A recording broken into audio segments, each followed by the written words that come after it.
هل كتير ممكن تحصل إنه حاجات مثلًا لأ إيه ده أنا كنت عايزة اللون دوّة وبعدين طلع لون تاني، أو مثلًا يحصل إن هي لا قدّر الله مثلًا تحصل لها حاجة؟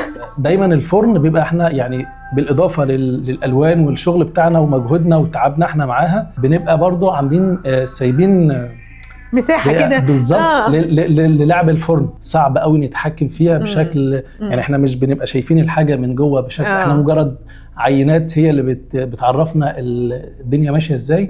لكن غير كده طبعا النار ممكن تيجي في جنب تلعب في جنب مع الهواء والنار بيلعبوا مع بعض.